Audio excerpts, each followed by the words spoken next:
so welcome back to my channel. My name's Audrey. I'm 21 years old. I have autism and intellectual disability. Let's get on with today's video.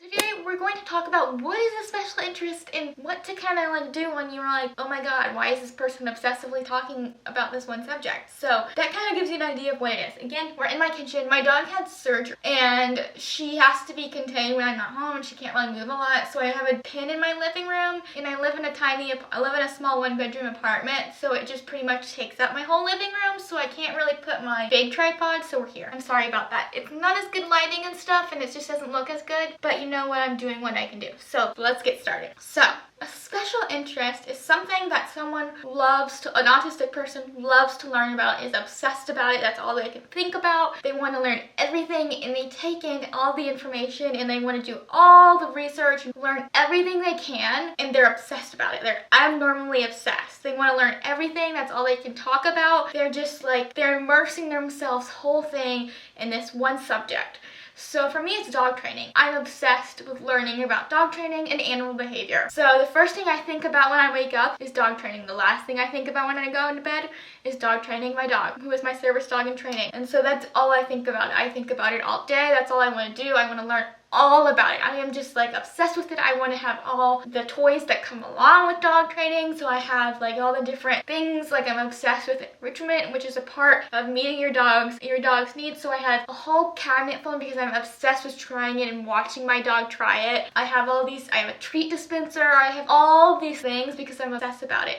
And I have a whole wing of things that I want to try so I can try the product and see what it's like and learn more about it. I want to listen to all the podcasts. The sad part is I can't really listen to a podcast. They're like hours long or 30 minutes and it's really hard for me to sit or actively do something because I'm also ADHD and listen. Like I can't really pay attention to two things at once. So I have a really hard time actually actively learning, but I love to like follow all the Instagram pages about all the different dog trainers. I just want to learn everything. And so for some people it may be the sky, butterflies, insects. It may be anything, but basically they're obsessed with learning and obsessed talking about it. So a lot of times, for example, I'll go out to lunch with my mom and all I can talk about is my dog Rosie because I'm immersed with training her and immersed in learning all about it. So my mom feels that I'm not paying attention and I don't want to hang out with her, but the truth is when I do that it's because I want to share. I want to share because I love you. I want to share and I want to talk about it, and sometimes I think also in new social situations, like I don't know exactly how to talk about it. I just want to talk about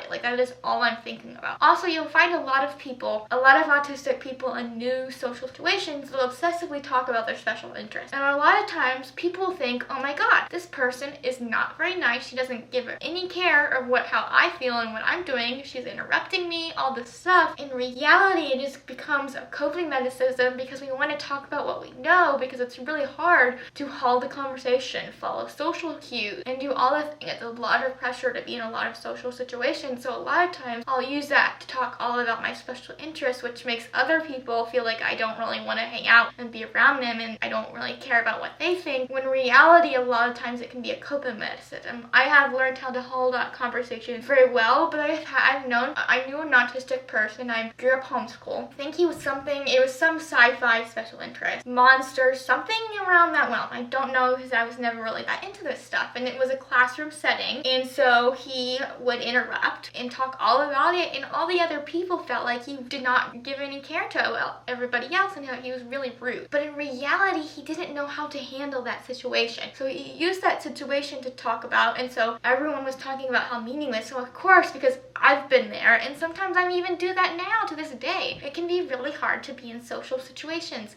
So I say, guys, I'm on the spectrum myself. He's autistic. He's obsessively talking about it. Please don't make fun of him. Please don't say that he's mean because he's actually trying. And because I would want the same thing for me to stand up for myself. So I really encourage you when that is happening. Sometimes I like to be taught, Audrey, you need to talk about other things. You're obsessively, you need to hold a conversation. Maybe ask a question. Help guide guide them out of the topic, because I could talk about it for hours. You might never leave until I tell you to leave, and then I get overwhelmed and overstimulated, and I'm like, okay, I'm done socializing. Okay, bye, leave my house. I do that a lot.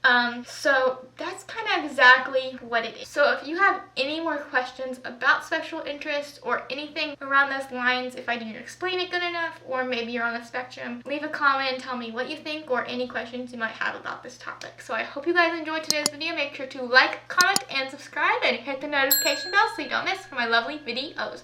Bye guys, I will see you guys next week. Have an amazing day.